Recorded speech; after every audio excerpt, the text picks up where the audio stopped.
What's happening? I'm Iron Man from the music group theLottory, Showtime Records, lifelong Laker, and super fan of Luka Doncic and everything they're doing with the Dallas Mavericks. If you like the type of content talk about Big D, make sure you subscribe to the channel, hit that notification bell so you never miss a video. Like the video and leave a comment. I appreciate you for doing so. But I have a question for y'all. What do Stephon Marbury, Tracy McGrady, Dwayne Wade, Stephon Marbury, Allen Iverson, did I already say Marbury? But what do all these players have in common with this video? They were all brought to you by the number 3. It was the third game of this young season for the Dallas Mavericks, trying to go 3-0. Just to let you know, if you don't know, if you don't already know, they did not win this ball game, but it's not about that. So first, I want to get a shout out to everybody from Ljubljana and everybody who's watching this video, even though the Dallas Mavericks did not win, because when you support the team and everybody connected in and around them, when they lose, when they win, those victories are going to be that much sweeter. So shout outs to y'all for continuing to support what it is that I do. Now I want to tell you about this number 3 because someone else also wears a number 3 that was really prominent in today's game matchup as the Dallas Mavericks took on the Portland Trail Blazers. I hate that team because they always kill the Lakers, so I was not surprised that they got that win. But the Dallas Mavericks came out hot, clicking on all cylinders. Everything was a go. I mean, they were up into halftime. And then I saw Damian Lillard had this look on his face like something was about to happen. During that second quarter is when the Mavericks really started to lose their grip. It's those people coming off the bench. I don't think they got that lineup down just right. But at the beginning of the game, everybody was excited. We were like, oh, the Mavericks, we going 3. They may go 82-0. And no one really thought that, but I'm sure somebody had it in the back of their mind. But number 3 is worn by C.J. McCollum. What can we tell you about the number 3? The boy was cooking tonight. He had 35 points, shooting a blazing, no pun intended, 50% from the field, and his partner, Dame Dollar, D Lillard, Damian Lillard, whatever you want to call him, he also shot 50% from the field for a cool 28 points. So that dynamic duo was cooking. There are a lot of dynamic duos in the NBA right now. My Lakers got Anthony All-World, Anthony Davis, AD, and LeBron James. I don't want to talk about that because I'm not really a LeBron James fan, but I'm moving on. Okay, C.J. McCollum, Damian Lillard, D Lillard, whatever you want to call them, they were cooking tonight. Cooking tonight at like 63 points. That is, man, they could not be stopped. But you said, what about that dynamic duo over there from Big D? We had KP, Kristaps Porzingis. This guy had like 30-something points. I mean, his shooting percentage was not at 50. It was definitely not at 50. Then you got Luka Magic. He had 29 points, almost had enough back-to-back triple-doubles. But man, we're talking about that number 3.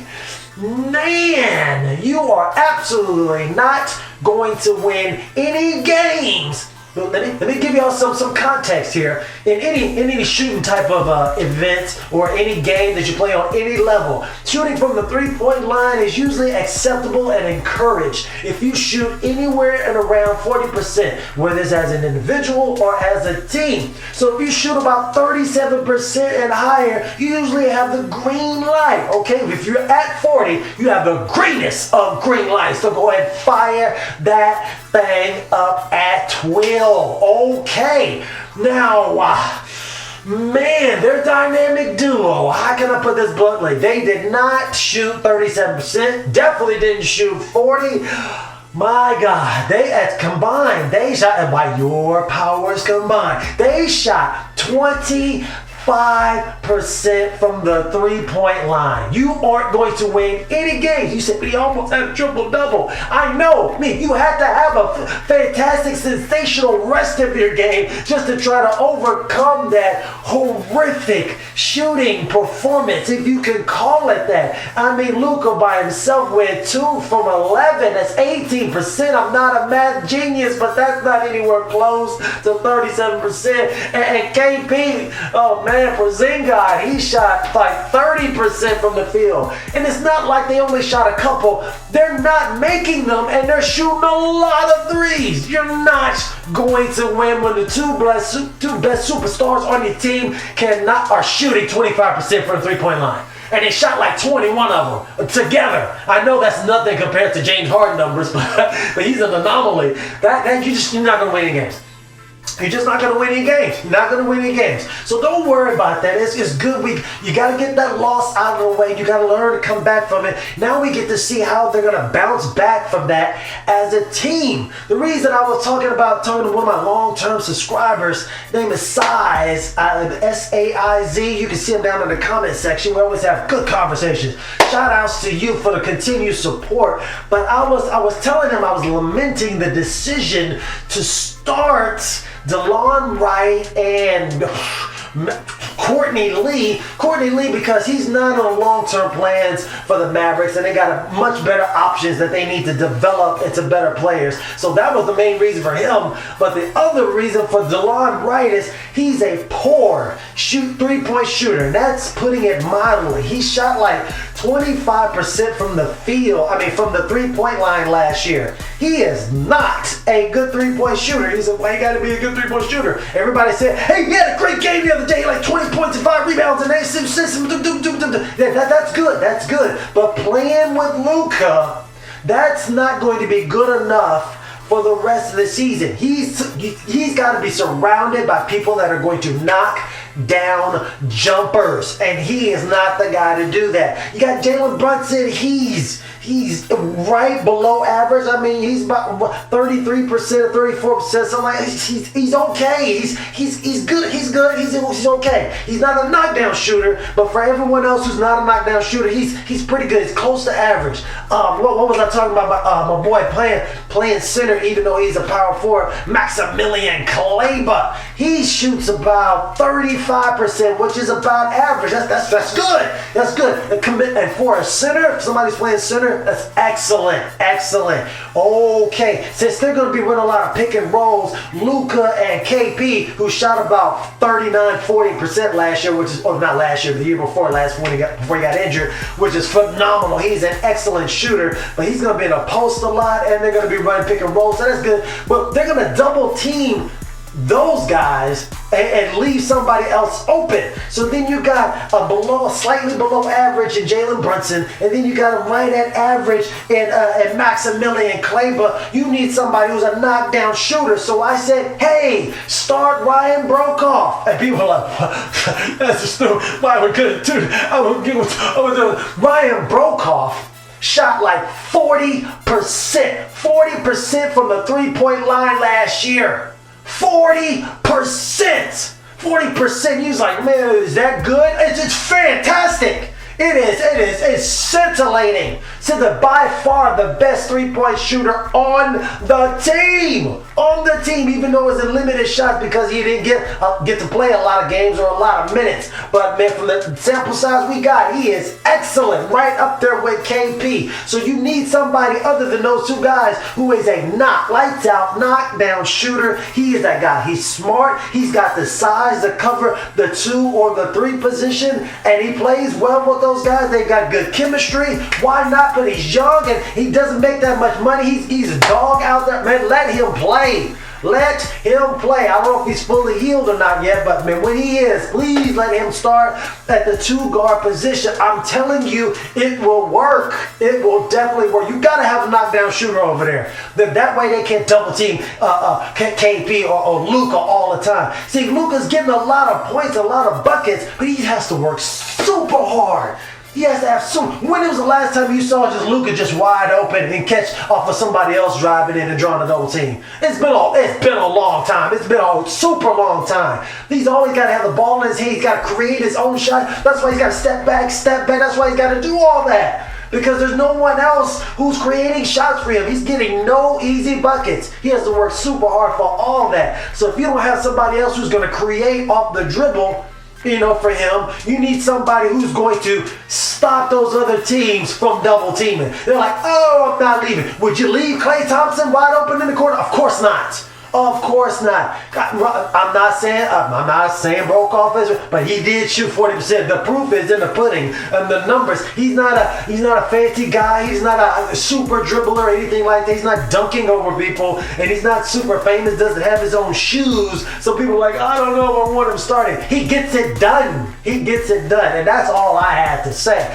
Who's not getting it done? Oh my God! Like I said, DeLon Wright. Oh man, he is not a shooter. Gotta leave him on the bench. Gotta leave him on the bench. You say, well, start Steph Curry. Steph Curry is he's an excellent 3-point shooter. Brother to Steph, he is fantastic. But you need somebody who can knock down some buckets to come off the bench. You also need a shooter, the starting lineup, and come off the bench. And if you have him playing, if you have him playing with Luka and KP, his number of shots is going to go way down, because they're going to take the majority of the shots. So you also need somebody who doesn't need to take a lot of shots, who will be happy with 6-7 shots a game. Ryan Brokoff is that guy, so he would be a perfect complement to play with those two studs that you got from over in Europe, okay? And then you have Seth coming off the bench because he can also run backup point.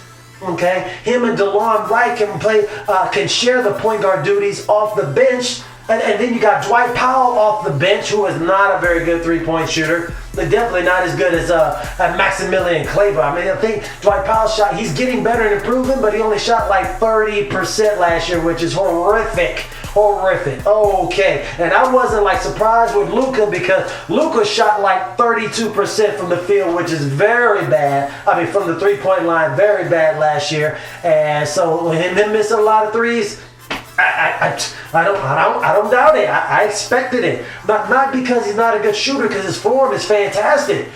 He's taking super difficult shots. Shots at the end of the quarter, the double team, triple team, coming off the screens, fading away off the backboard like last game. I mean, these are not easy. I'm just sitting here waiting and catching the ball and shit. He's getting none of those. So that's why I can understand that and he's shooting from deep too. He's shooting from 30, just pulling up. Man, shooting percentage from 3-point line is not going to be that great. Man, the problem is they've got a lot of above average guys, and no one is stepping up to say, hey man, let me solidify and claim my position on the team. Tim Hardaway Jr., oh my God. I don't know about the injuries. I mean, he's never been able to get a rhythm. I guess that's why New York was so ready and willing to give up on him. Man, he's shooting terrible. Just can't make a bucket. I know, like, oh, he's gonna make the shot at the end of the game. No way. No, I was like, no way. There's no way. I don't believe that. I would rather Luka just chucked it up from half court.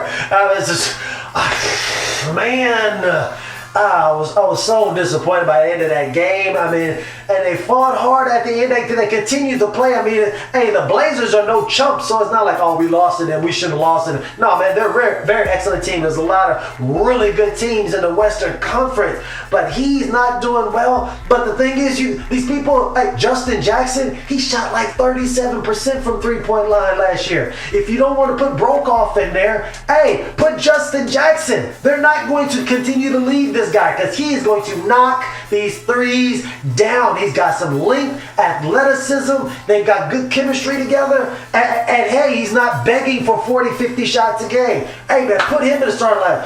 Not Dorian Finney-Smith. Can't do it. Can't do it, okay? Can't do it. JJ Barea, whenever he gets healthy, he's a terrible three-point shooter. Just about everybody else in that lineup. You know, the only good three-point shooters that they had from last year, the only good three-point shooters, Trash Brothers. What do you know? The Trash Brothers, Harrison Barnes, and he's an excellent three-point shooter, like 40%. Him and, oh my God, what's this guy? Wesley Matthews. Oh man, they were excellent three-point shooters. They weren't doing anything else, but they were knocking down those shots, and they're both gone from the team. So it's a problem. So the only good three-point shooters on there is Maxi Kleber, KP, Brokoff, and Seth Curry. I hope I'm not forgetting anybody. So we got to get these guys more minutes, and we got to find out if Tim Hardaway Jr. is going to come through or not, or we got to find a good way to you know, move him on from the team. I mean, give him some time, give him 15, 20 games. I mean, he's got to bump up these percentages a lot more. I'm not saying be an all-star, but man, you got to do better. Well, they got to think about moving this guy. But who they're not moving is this guy Luka Doncic. Because even though they lost the game, he didn't shoot well at all. No, talking about the team last year, oh my God. The Dallas Mavericks, right out of like 30 teams, they were ranked number 27th in three-point percentage. And then they got rid of their the only two good three-point shooters on the team. They were Dirk was terrible in the low 30s. I mean, those two guys, the Trash Brothers, were the only ones that are good at shooting threes, and they still ranked number 27th, like out of 30 teams. Let that sink in. That's why they're playing hard. They just can't win a lot of games because they're just leaving these guys. They're leaving them. I dare you to shoot it. I dare you to shoot it. I'm just gonna double team Luka until he gives the ball up, and then you gotta leave the game winning shot. And it was like, man, Luka, shoot the ball. He did the right thing, passed it to Tim Hardaway Jr. You know that wasn't gonna go in. He still had like 2 seconds. He could have ran closer to the three-point line. He want to pull it up from 38. Oh my God. But like I was saying, even though there are going to be a lot of close games like this the rest of the season, but man, Luka was still sensational. At the American Airlines Center, we got a double screen set for Kristaps Porzingis. Now, this is creative offense by Carlisle. I'll give him that. Then Porzingis sets the screen, and the runner floater from Luka Doncic is good. He tries to blow by him. He goes into the post-up mode because he's got the size and the height advantage. The turnaround shot, and it's good over D. Lillard. Then we got Maximilian Kleber from the corner for the three. He is a slightly above average three-point shooter, especially for playing the center position, so that's a good look. Good screen, good dive, excellent pass for the alley-oop. Maximilian Kleber's doing it inside, outside.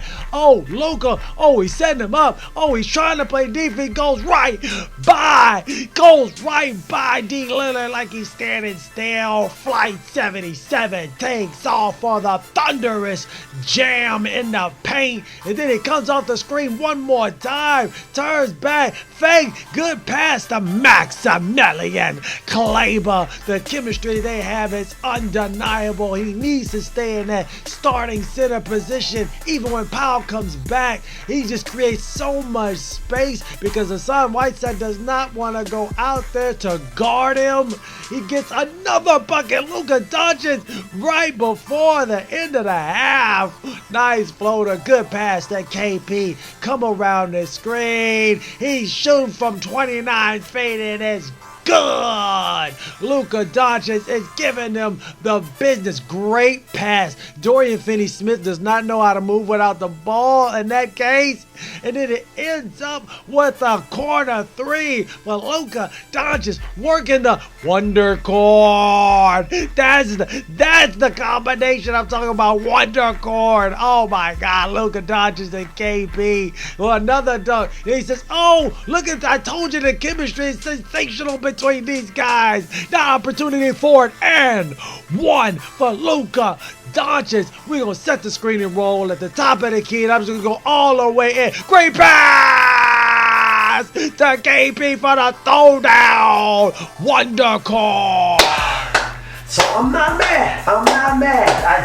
I'm questioning some of these three-point shots that he took, but hey, he's a star of the team, and Carlisle's got to be the one. He's getting paid big dollars to rein him in. But I do know that everyone showed up at the AAA Center, that's the American Airlines, or I believe Arena, for the Dallas Mavericks. They felt like they got their money's worth because those two superstars for the Mavs, they put on a show. Like I said, he almost had another triple-double, even though he only shot 18% from the three-point line. That guy is fantastic. They just need to get a better lineup and rotation in there to help him out. And if you want to help me out, just make sure you subscribe to the channel. Leave a comment and smash that like button. Let me know what you think about the product. I'm Iron Man. Before I get back, in a couple of days, I think they play the Pacers or something like that. But then, 4 days from now, they play my boys, the Los Angeles Lakers, with this guy, LeBron James, running point. Oh my God. They're serious about this. They keep doing You get to see what I'm so sad about. He's not a point guard. Stop all these turnovers. Come on, man. He's giving the ball away. Besides that, that's going to be a fantastic matchup, I believe, on Friday. I will definitely be covering that and watching the game right along with y'all in spirit. But I'm Iron Man from the music group, The Lottery, Showtime Records. Holla.